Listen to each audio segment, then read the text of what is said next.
बहुत स्वागत है सर और मीनाक्षी तो हमारे साथ असदुद्दीन ओवैसी साहब जुड़ गए हैं। असदुद्दीन ओवैसी साहब, बहुत स्वागत है आपका न्यूज इंडिया के इस राइजिंग इंडिया कॉन्क्लेव में। बहुत स्वागत है आपका सर। जी शुक्रिया। सर हमारे साथ विजय त्रिवेदी हमारे एडिटर इन चीफ हैं।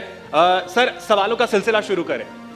ओवैसी साहब बहुत बहुत स्वागत है आपका। विजय त्रिवेदी बोल रहा हूँ। अभी बात हो रही थी आपकी, तो मैंने कहा कि ओवैसी साहब की किसी परिचय की ज़रूरत नहीं है। वो एक ऐसी बुलंद आवाज़ है, खासतौर से हिंदुस्तान की माइनॉरिटी की, अल्पसंख्यकों की एक बड़ी आवाज़ बनकर निकले हैं।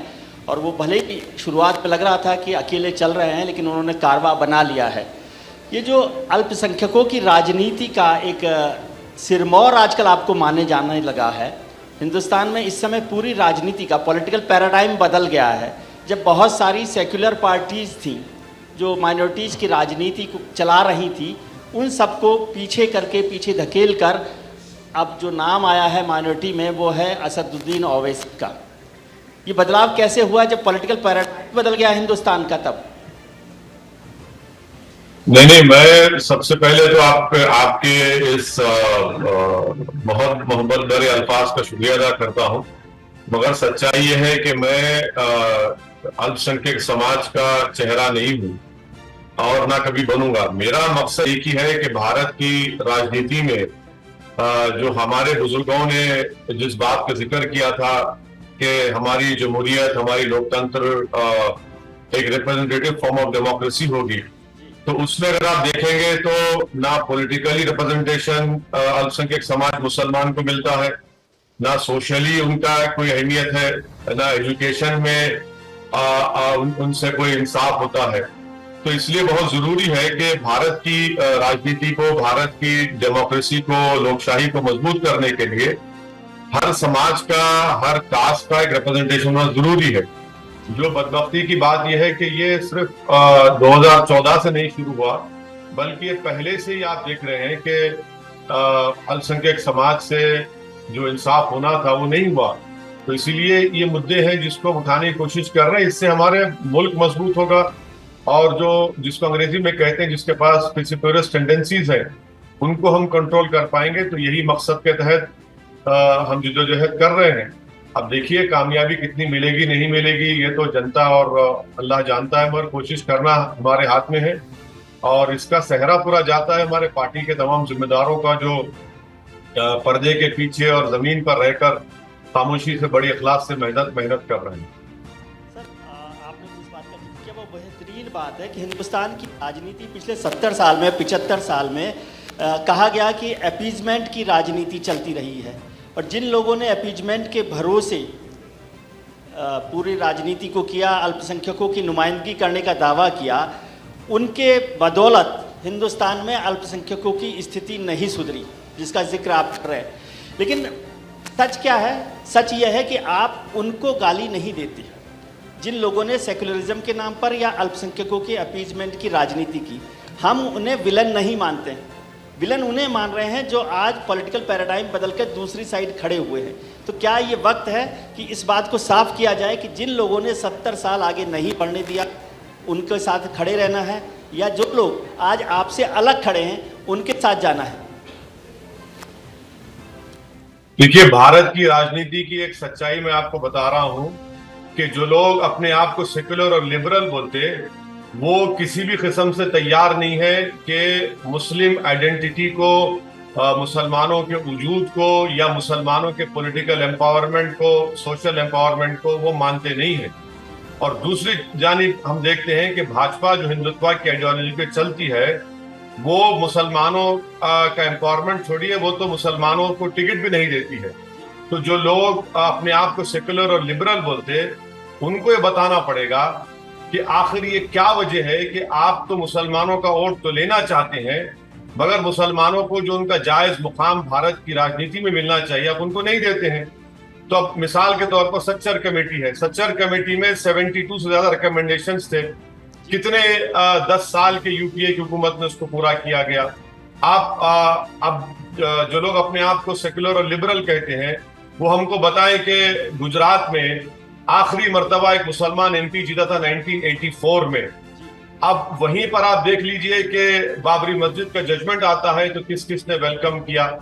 अच्छा, फिर ये सिर्फ मुसलमानों के हद तक महदूद नहीं है, ये आप दलित हमारे भाई जो है, अब ईडब्ल्यूएस का जजमेंट आया, Congress party, RJD, Samajwadi party, ये सब लोग जो सेकुलरिज्म के नाम निहाद खुदा बन के बैठे हैं, वो सब वेलकम कर रहे हैं।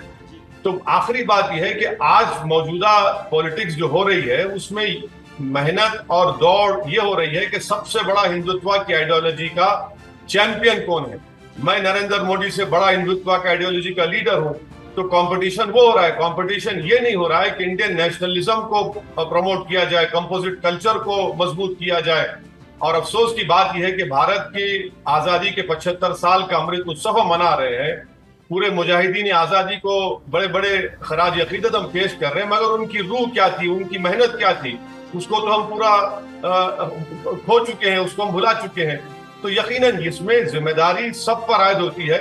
और मगर आज मुसलमानों को पॉलिटिकली इनविजिबल कर दिया गया, मार्जिनलाइज कर दिया गया, और इसका सेहरा जाता है भारत के हमारे वजीर आजम जनाब नरेंद्र मोदी को, कि उन्होंने जो राजनीति गुजरात से शुरू की और उसको 2014 में पूरा इंस्टीट्यूशनलाइज कर दिया।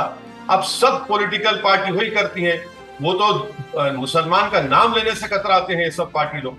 लेकिन सर, आपने जो बात की वो बहुत ठीक सर, है। एक सेकंड के लिए मैं बस आपको रोकना चाहूंगा।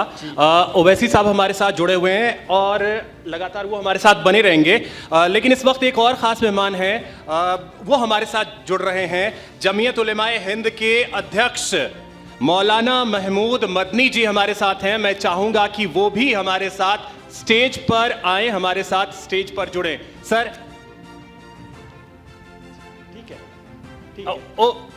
Okay okay okay sir, okay. पहले सर, ओवैसी सिलसिला साहब को बढ़ाएं। Okay sir. ओवैसी साहब, आपने जितनी बात की राजनीतिक हकीकत की, लेकिन उसमें बहुत सारे लोग ये कहते हैं कि ओवैसी साहब तो सबसे बड़े वो हैं, खैरमंद हैं भारतीय जनता पार्टी के। बहुत सारे लोग उनको, आपको बीजेपी की बी टीम भी कहते हैं। मुसलमान आपको एक ताकतवर नेता के तौर पर देखते हैं, लेकिन वोट नहीं देना चाहते, क्योंकि वो आपको वोट कटुआ मानते हैं। वो समझते हैं कि आप जब चुनाव मैदान में होते हैं तो बीजेपी की मदद करने के लिए खड़े हुए हैं। नहीं, ये देखिए, ये लोग तो वो लोग हैं जो दिल्ली में भाजपा की सपोर्ट करते हैं और प्रदेशों में कांग्रेस या समाजवादी आरजेडी की सपोर्ट करते हैं। मेरा एक ही स्टैंड है कि चाहे भाजपा हो, आरजेडी हो, समाजवादी हो, कांग्रेस हो, इनमें कोई फर्क नहीं है, 19-20 का फर्क है। अब जहां तक सवाल है कि वोट कट रहे हैं, तो फिर उत्तर प्रदेश की मिसाल ले लीजिए। बहुजन समाज पार्टी ने 402 असेंबली सीट लड़ी, कांग्रेस 401 लड़ी। उन पर इल्जाम नहीं लगता, उन पर इल्जाम नहीं लगता। क्यों नहीं लगता उनके ऊपर इल्जाम? क्योंकि उनका नाम असदुद्दीन ओवैसी नहीं है। तीसरा यह है कि 2019 के लोकसभा के चुनाव में कांग्रेस 186 लोकसभा सीट पर डायरेक्ट कांग्रेस बीजेपी से मुकाबला हुआ, वो 16 सीट जीतती है। कांग्रेस पर इल्जाम नहीं लगता क्योंकि वो दूध के डुले हुए हैं और सेकुलरिज्म के नाम निहाद बुत बनकर बैठे हैं। चौथी बात यह है कि अब आप देख लीजिए कि कांग्रेस के मध्य प्रदेश, आप कर्नाटका से, गुजरात से जीतकर बीजेपी में चले गए, उन पर इल्जाम नहीं लगता। तो ये सब बातें इसलिए की जाती हैं कि तमाम पॉलिटिकल पार्टीज नहीं चाहती कि मुसलमानों का पॉलिटिकल एम्पावरमेंट हो। देखिए, मैं कोई सत्ता में आने की कोशिश नहीं कर रहा हूं, बल्कि मैं तो मुसलमानों से उत्तर प्रदेश में कहा था कि आप किसी पार्टी को सत्ता में आने से रोक नहीं सकते, आप अपनी आवाज को उत्तर प्रदेश की विधानसभा में भिजाइए। और एक्सेस का एग्जिट पोल है जिसने कहा कि 83% मुसलमानों ने समाजवादी पार्टी का वोट दिया। आज बीजेपी जीत जाती है तो इलाहाबाद में घर तोड़ा जाता है, किसी महिला के नाम पर घर है, शौहर के नाम पर नोटिस दे घर तोड़ा जाता है, समाजवादी आवाज नहीं उठाती। आजमगढ़ हम नहीं लड़े, समाजवादी हार गई, अब मैनपुरी भी समाजवादी हारने जाएगी। तो ये बात हमको समझना है कि इस मुल्क में कभी मुस्लिम वोट बैंक था, ना कभी रहेगा। इस मुल्क में हमेशा से हिंदू वोट बैंक था और हिंदू वोट बैंक रहेगा। और तमाम, अब तो 2014 के बाद सब political party majoritarian form of politics को बात कर रही है। बिल्किस बानो पर कौन बात करता है? गुजरात खेड़िया में मुस्लिम बच्चों को रोड पर लाकर पीटा जाता है, कोई आवाज नहीं उठाता है। यूएपीए का कानून 2019 जुलाई में अमित शाह लेकर आते, अमेंडमेंट करते हैं, कांग्रेस सपोर्ट करती है। वो बताइए क्या है हमको, जिसकी वजह से आज कई बच्चे जो गवर्नमेंट से मुखालिफत करते हैं, इंटेलेक्चुअल्स जेलों में हैं। तो ये चीजें ईडब्ल्यूएस रिजर्वेशन कांग्रेस वेलकम करती है, जो संविधान के खिलाफ है, बाबा साहब अम्बेडकर के ख्वाबों को कितना चूर करता है। तो ये हिपोक्रेसी है। इल्जाम लगाइए मुझ पर, मुझे कोई फर्क पड़ने वाला नहीं है। मैं अपना काम कर रहा हूं और उस काम को आगे लेकर बढ़ूंगा। एक छोटा सा सवाल और समझना चाहता हूँ, वक्त कम है आपके पास भी, कि आपको वहाँ पर आंध्र प्रदेश में, तेलंगाना में, देश के और इलाकों में भी एजुकेशनल, टेक्निकल एजुकेशनल इंस्टीट्यूशन चलाते हैं, नौजवानों को नुमाइंदगी कर रहे हैं, लेकिन जब आप हिजाब का सपोर्ट करते हैं तो हिंदुस्तान की जो मुसलमान लड़कियां हैं, नौजवान लड़कियां, वो ज़्यादातर इस बात का विरोध भी करती हैं और हैरान भी होती हैं कि ओवैसी साहब जैसा नौजवान नेता हिजाब का सपोर्ट कर रहा है, ईरान में विरोध हो रहा है, जलाया जा रहा है, और आप जो है कहते हैं कि हिजाब पहनकर ये आगे बढ़ेगा मुल्क। हाँ बिल्कुल, क्यों नहीं।